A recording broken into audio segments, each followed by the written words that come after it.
जी प्रणाम सर। प्रणाम प्रणाम।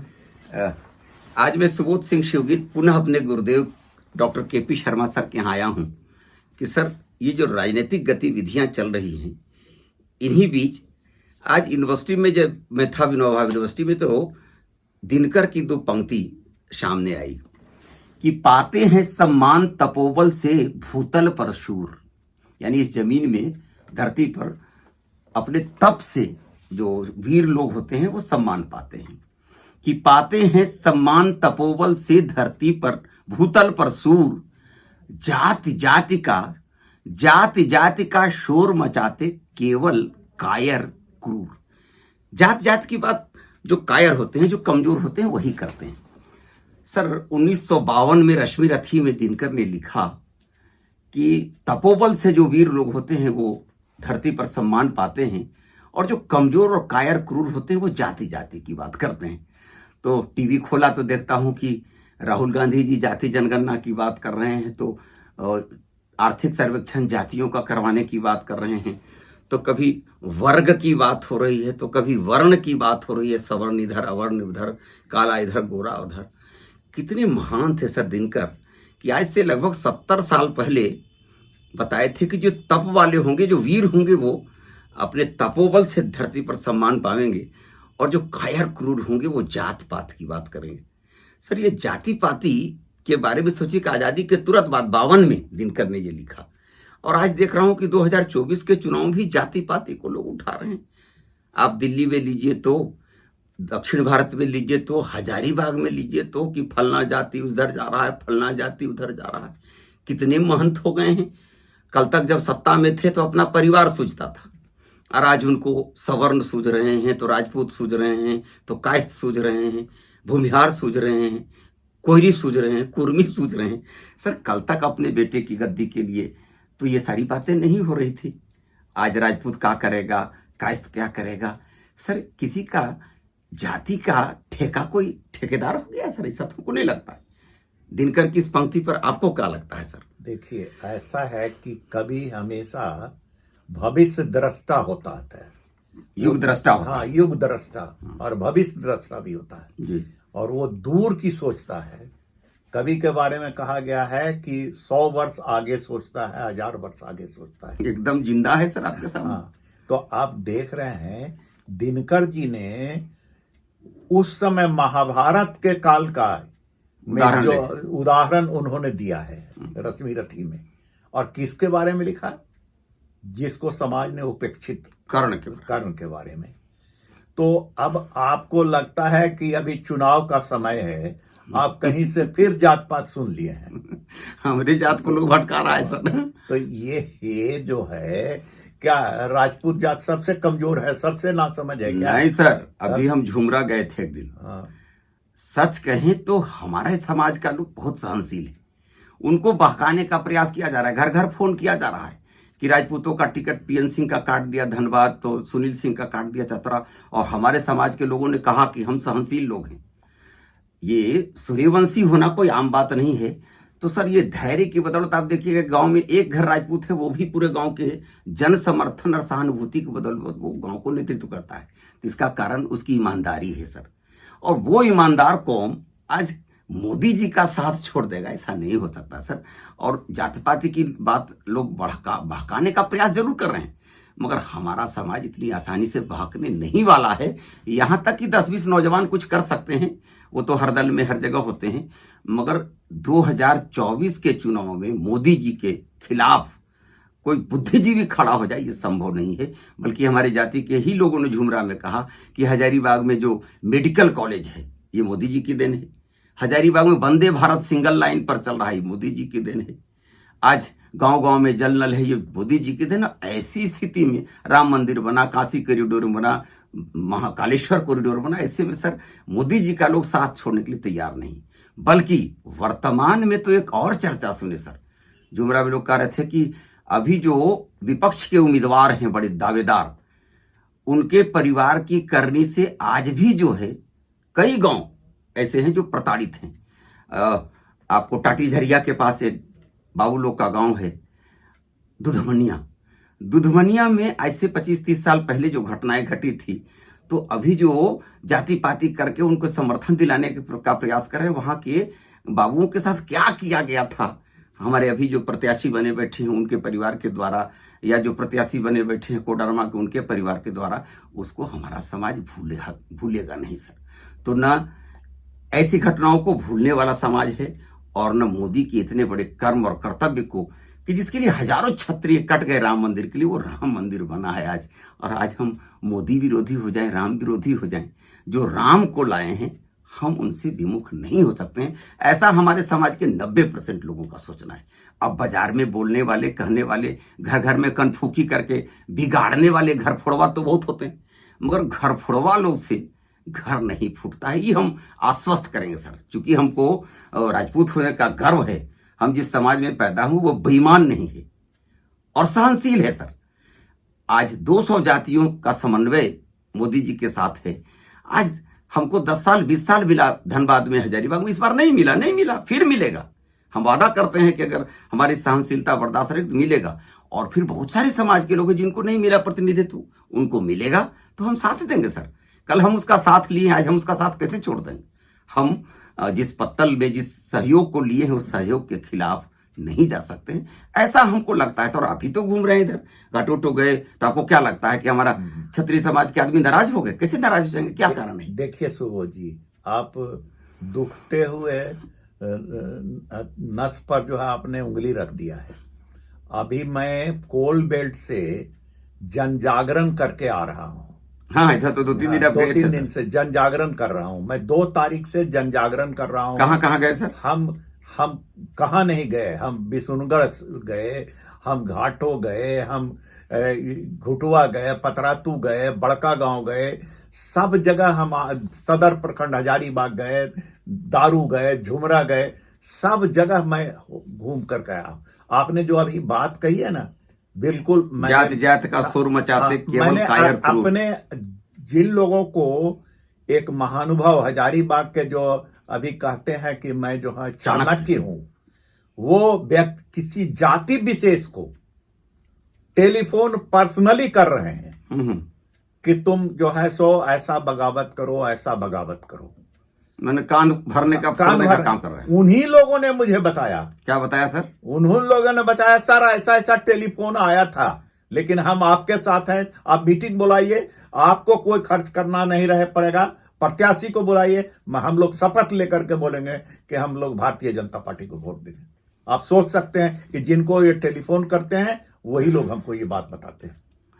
तो ये तो सर अलग हवा उड़ा रहे हैं शहर में कि सारे जो है इस बार राजपूतों का टिकट काट दिया गया, फलना टिकट काट दिया गया।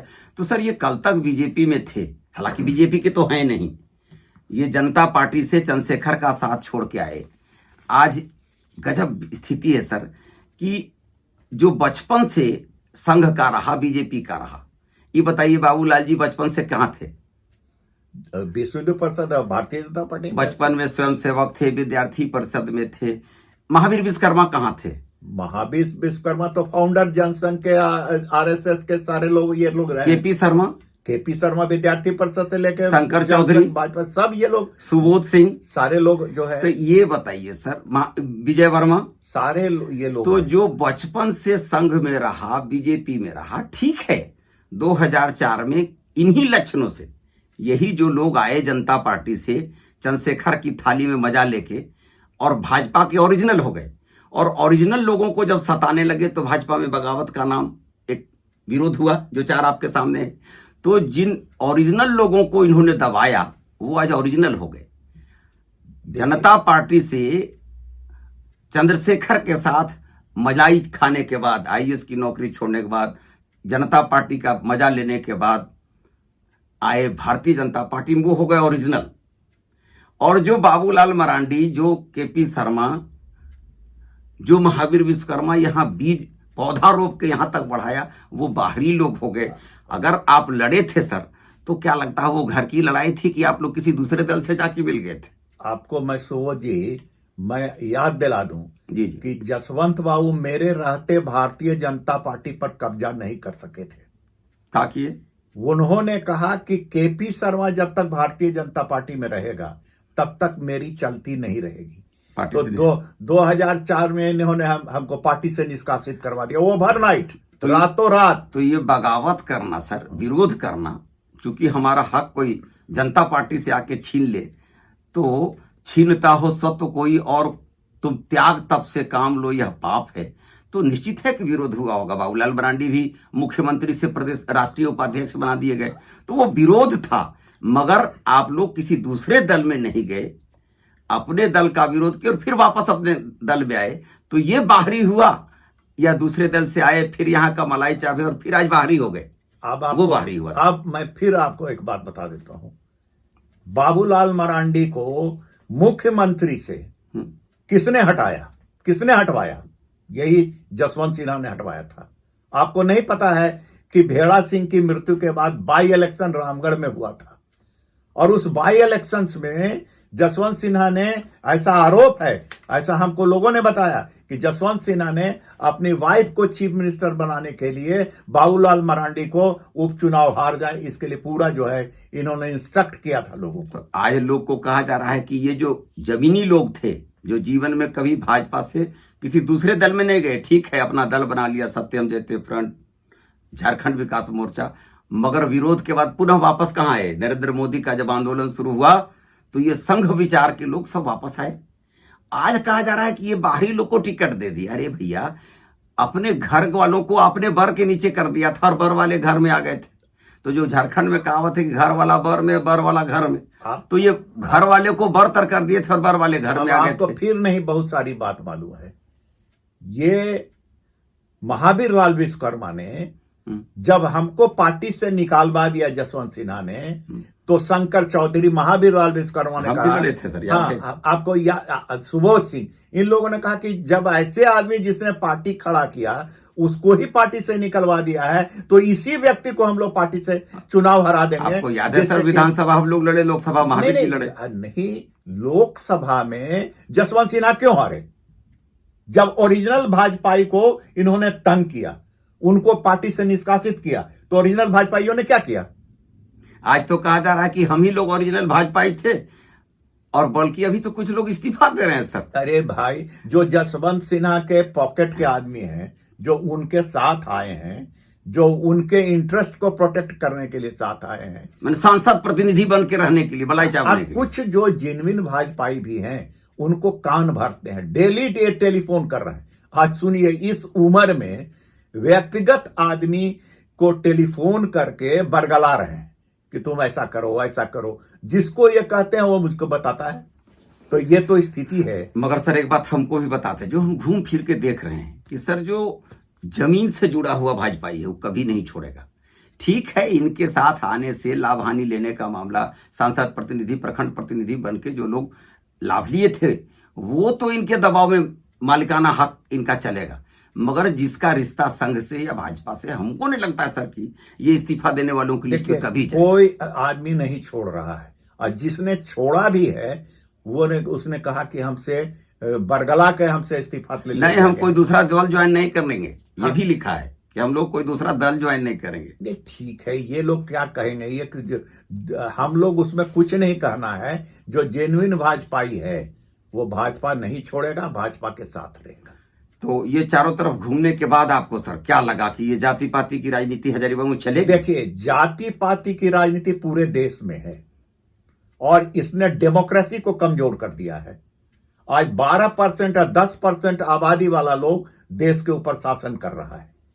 ये 88% लोग सत्ता से बाहर हैं, इसलिए कि वो जाति पाति नहीं करते हैं। इसलिए जो अभी हम जन जागरण अभियान कर रहे हैं, उसके अंतर्गत हमारा यही अभियान है कि हम अभी आपसे वोटिंग परसेंटेज बढ़ाने की बात करते हैं, और अगली बार हम आपसे मिलेंगे तो हमारा मूव होगा कि वोट जो है कंपलसरी कर दिया जाए, यह संशोधन किया जाए कानून में, और प्रत्येक आदमी के लिए मतदान करना कानूनी रूप में बाध्यता हो, जिससे कि अगर 100% अगर जिस दिन वोटिंग करेगा, जात पात उसी दिन हिंदुस्तान में समाप्त। हम तो सर थोड़ा सा इस जगह पर आपको एक बात बताना चाहेंगे कि दिनकर ने लिखा कि जाति जाति का शोर मचाते केवल कायर क्रूर। आप देखिए कि ये इंडिया अलायंस वाले जात जात को क्यों कर रहे हैं। इसलिए कि इधर एक मिनट समाज में एकता आ गई, आज 14% वोट के पीछे एमएलए एमपी बनते थे, मुखिया बनता था। आज पता चला कि 14 के अगेंस्ट में 34 से एकजुट हो गए। और हजारीबाग के परिप्रेक्ष्य में सर जातिवाद अगर चलता तो बहुत लोग आईएएस की नौकरी छोड़ के, जनता पार्टी छोड़ के हजारीबाग को नहीं चुनते। हजारीबाग को इसलिए चुना लोगों ने आके कि उनको पता चल गया कि हजारीबाग एक ऐसी जगह है जहां 10-20 हजार 50 हजार संख्या वाला आदमी भी जनप्रतिनिधित्व कर सकता है। क्योंकि हजारीबाग की रामनवमी इसका प्रतीक है। सारा जात पात भुला के लोग हजारीबाग में एक होता है। कब? संस्कृति के नाम पर। और हजारीबाग की जातीय एकता का ही परिणाम है कि यहां राजा कामाख्या नारायण भी जीते। उनकी जाति की कितनी संख्या थी? अगर जाति पाति हजारीबाग में होता तो कामाख्या नारायण प्रतिनिधित्व तो नहीं करते। बसंत नारायण सिंह खुद जनसंघ में आ गए। तो सर अगर हजारीबाग में जाति पाति होती तो लगता है कि बसंत नारायण सिंह जीत पाते। और हजारीबाग की खुशबू है कि यहां कितना भी कर लीजिए सर, जाति पाति नहीं होती है। यही देख के आपको लगा है कि जसवंत बाबू भी आए थे। उनकी जाति की कितनी संख्या थी? मगर हजारीबाग ने उनको 34 साल सर, 90 में अगर आए तो 24 आते आते 34 साल तक माथे पर बिठा के रखा। किसके चलते? इसलिए कि हजारीबाग में जात पात नहीं है। तो सर जब 34 साल उनके लिए नहीं था तो उनके करने से भी नहीं होगा, हमको लगता है सर। सुबोध जी, आप लोग जाति पाति क्यों होता है? हजारीबाग में नहीं होता नहीं, कहीं भी जो होता है क्यों होता है? कमजोर लोग करते हैं। कमजोर कौन कमजोर है? वही जो कायर क्रूर है। नहीं, कायर क्रूर नहीं, लोभी लोग हैं। सुनिए, पॉलिटिकल साइंस में, राजनीति विज्ञान में कहता है, महात्मा गांधी ने भी कहा इस बात को कि जाति पाति वही करता है जो राजनीतिक दल में सक्रिय भूमिका लेके सेवा की राजनीति नहीं कर सकता है। जाति पाति है क्या हिंदुस्तान में? सत्ता की राजनीति नहीं, 1000 वर्षों से एक संगठित समूह है, कुछ व्यक्तियों का संगठित समूह है। तो ये उस संगठित समूह को भावनात्मक मुद्दा उठा करके वो राजनीतिक दल को परास्त करने के लिए जाति पाति कर रहे हैं। सर हमको उतना नहीं वो बुझाता है, हम मोटा मोटी जानते हैं। बुझाना चाहिए। इसका काट यही है, इसका काट एक ही है कि 100% मतदान को कंपलसरी किया जाए। जात पात हिंदुस्तान में समाप्त हो जाएगा। कल तक इसी हजारीबाग में सर, इसी हजारीबाग में आप कह रहे थे कि हम मुट्ठी की तरह हैं। गो हत्या बंद करने के लिए चक्कर खा के गिर रहे थे बुढ़वा महादेव पास। और उस दिन अपने जब परिवार की भलाई थी, अपने पद लिए भाजपा से, बेटा को दिए 10 साल, तब तक जाति एकता हजारीबाग की बड़ी महत्वपूर्ण थी। और आज जब, हालांकि आपके बेटा भी बीजेपी में है और आप कह रहे हैं कि सब जाति पाति अलग हो जाओ, आपके परिवार को बलाई चबाने के लिए हम फुट में डल जाए। हजारीबाग के लोग, जो हजारीबाग की खुशबू है, सुंदरता है, ये 1000 बागों का शहर, यहाँ खुशबू निकलता है, सारी जातियां, हजारों जातियां एक हो जाती हैं। उससे का बदबू निकालने का प्रयास कर रहे हैं कि राजपूत लोग बदला ले लो, कायस्थ लोग बदला लो। हमको नहीं लगता है सर कि 200 जातियों को जब समन्वय 10% लोग की हम गारंटी नहीं लेते हैं, मगर जिन लोगों ने हजारीबाग भाजपा को सींच के यहां तक लाया है वो आज सब खड़े हैं। ऐसे में हजारीबाग अपनी बदनामी कभी नहीं होने देगा। 10% लोग जो वोकल होके बोल रहे हैं, अखबार में दिखा रहे हैं, और जो वोट होगा, हम भी आपको वादा करते हैं सर कि देख लीजिएगा कि ये जितना भी जाति पाति करें, मगर जब तपोबल से जीता हुआ आदमी, दिनकर ही जवाब दे रहे हैं, पाते हैं सम्मान तपोबल से भूतल पर सूर। तो जो तप करने वाली पार्टी है उसका साथ दिया है हजारीबाग ने, और फिर दे के दिखा देगा। कितना भी कोई कान फोड़े, कोई भी इस्तीफा की राजनीति करा ले, हजारीबाग कभी टूटने फूटने वाला नहीं है। यहाँ की सैकड़ों जातियों में जो एकता है, अभी रामनवमी के बाजा में हम उसको देखे हैं, उसको आप जाति में विभाजित नहीं कर सकते हैं। हजारीबाग के इस जड़ को हम महसूस करते हैं सर। ऐसा है सुबोध जी, आपने अच्छी बात बता दी। मैं बिशुनगढ़ से कल आ रहा था, लोगों ने कहा कि कांग्रेस का प्रत्याशी बिशुनगढ़ के रोड के बगल में उनके जाति का कुछ लोग हैं, वो गाड़ी पर थे, वो लोग को वहां बुलाए थे रोड पर, 30-40 आदमी बुजुर्ग लोग रोड पर थे। उन लोगों को ये समझा रहे थे। उन लोगों ने कहा, क्या कहा सो सुन लीजिए, उन्हीं के जाति के लोगों ने, कि तुमने गलती किया है, तुमने भारतीय जनता पार्टी को छोड़ के गलती किया है। जो लोग इस्तीफा दिए उनको बोल रहे थे, उनको बोल रहे थे, प्रत्याशी को, कि तुम लोगों ने गलती किया है। एक बात और आप बीच में छेड़ दिए, गो हत्या बंदी वाला। अरे सर, उस समय सुनिए, उस समय मैं जिला अध्यक्ष था भारतीय जनता पार्टी का। जी। जसवंत सिन्हा को लगा कि हिंदू सेंटिमेंट को बुना उभारे हुए हम जो है नेता हजारीबाग के नहीं बन सकते हैं। उन्होंने एक ढोंग रचाया। उस समय एक अरविंद चौधरी यहां थाना प्रभारी थे हजारीबाग, पहचानते होंगे आप। वो ये धड़ाम से गिर गया और कहा, हमको जिस प्रकार से मटकी मार के इन्होंने कहा कि ये करने शर्मा जी करना है, तो वो आया अरविंद चौधरी, बोला सर पुलिस लाठी चलाई है, आपके जैसा आदमी, हम तो आप लोग सब आपके ऊपर तो इतना भरोसा है हम लोग का, हम लोग ये बोलिए कि सही बात कि हम लोग लाठी चलाए हैं। तो बताइए कि जो आदमी इतना नाटक कर सकता है, जबरदस्ती हॉस्पिटल में चला गया और हमको इशारे से कह रहा था कि हजारीबाग बंद करा दीजिए, जिससे कि हिंदू भावना जो है यहां भड़के। तो मैं तो जानता हूं उनके आईएएस के पीरियड से, चंद्रशेखर के समय मंत्री बनने से लेके भारतीय जनता पार्टी तक में इनका इतिहास मुझे मालूम है कि किस प्रकार से इन्होंने काम किया है, किस प्रकार से सिर्फ देश को परिवार और बात किया है, यह स्पष्ट सामने है। चलिए, ये सारी बातों का निचोड़ हम बताते हैं सर। हमारे यहाँ कवि है उदय प्रकाश। उदय प्रकाश लिखते हैं कि आदमी मरने के बाद कुछ नहीं सोचता, आदमी मरने के बाद कुछ नहीं सोचता, आदमी मरने के बाद कुछ नहीं बोलता, कुछ नहीं सोचने और कुछ नहीं बोलने पर आदमी मर जाता है। तो सर अच्छा है कि हम लोग जिंदा हैं, हजारीबाग के लोग जीवित हैं, इसलिए कुछ सोचते हैं, कुछ बोलते हैं, और इन बातों को सर हम फिर उम्मीद करते हैं कि बहुत जल्दी, अब तो देखिए ऐसा समय आ गया है, फिर हम लोग बोलेंगे, सोचेंगे। हमको सक्रिय क्यों कर दिया गया, क्यों सक्रिय हुए? इसलिए कि आप सोचते और बोलते हैं। नहीं, सोचते बोलते नहीं है। हम देखे कि एक बूढ़ा आदमी फिर हजारीबाग को बर्बाद करना चाह रहा है, फिर सामाजिक एकता को तोड़ना चाह रहा है। तो मैंने कहा कि मैंने जब इस पार्टी की नींव रखी है हजारीबाग में, जब मैंने अपने कार्यकर्ताओं को खड़ा किया है, तो मैं पुराने सारे नए कार्यकर्ताओं को ये समझाने का काम करूंगा। तो इसको हम ऐसे लेते हैं सर कि जिस घर को आपने बनाया था, कब्जा किसी और ने कर लिया था, आज फिर उस घर को बचाने के लिए आप तत्पर हैं। और सर इसके लिए ऐसा सुबोध जी, न मुझे अब राजनीति में कुछ लेना है, न मेरा कोई परिवार राजनीति में है, लेकिन हजारीबाग मेरी जन्मभूमि है। मैं यहीं का पैदा लिया हूं, यहीं का अन्न खाया हूं, यहीं मरूंगा भी, और हजारीबाग की रक्षा करना मेरा परम कर्तव्य है। और ऐसे दुष्टों से हजारीबाग की मैं रक्षा मरते दम तक करूंगा। मुझे कुछ लेना देना नहीं है राजनीति से। अब हमको लगता है कि हम जो बोले उदय प्रकाश की बात, कि जो जिंदा लोग होते हैं कुछ बोलते हैं और कुछ सोचते हैं, तो सर हम लोग इसी तरह गपशप में अगले बार फिर कुछ सोचेंगे, फिर कुछ बोलेंगे, और अब बहुत इंतजार नहीं करेंगे सर, बहुत दिन हो जाता है। हम लोग को लगता है बीच बीच में और गपशप करना चाहिए। ठीक है सर, प्रणाम, बहुत बहुत धन्यवाद, आभार।